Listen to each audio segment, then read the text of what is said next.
Allemagne, quand on a bafoué ses droits, on le voit à Paris de jour comme de nuit. Oui, c'est un homme qui affronte les obstacles parce que l'homme se découvre quand il se mesure à l'obstacle. Il s'appelle Olivier Tchama! Olivier, Olivier, Olivier, Olivier, Olivier, Olivier, Olivier, Olivier, Olivier. Allô, écho. Ouais, bonsoir. Tout d'abord, je suis très content de vous voir ici, tous rassemblés à l'occasion de cette manifestation pour dire non à la fraude électorale de l'ECAM en faveur du RDPC. Oui, c'est bien vrai, c'est bien moi. Et je ne suis pas seul dans ce processus. Nous sommes tous concernés. Nous sommes tous concernés. La libération de ce pays se fera avec nous tous.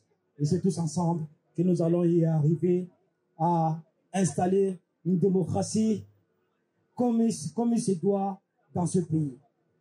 Je vais vous rappeler une chose qui est très importante. Il va falloir que vous le mémorisez.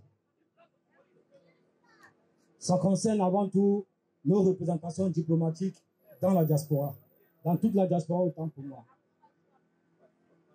Nous devons tout faire pour que nos représentations diplomatiques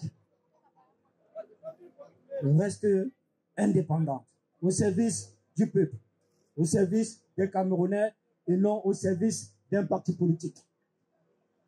Le RDPC, ce parti politique de la médiocrité la plus absolue, a voulu être le parti unique dans ce pays.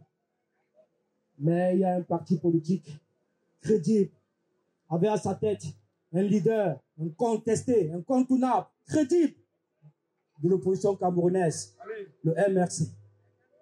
En l'occurrence, son excellence Moïse Kamto, qui nous a inculqué cet esprit de combativité, cet espoir de voir un Cameroun nouveau et meilleur se construire, se dessiner avec nous, si nous sommes vraiment motivés à le faire, tous ensemble. Ça revient à dire que si vous êtes là, c'est parce que vous avez refusé que le RDPC soit le parti unique dans ce pays, après 43 ans de pouvoir sans partage. Je dis bien sans partage.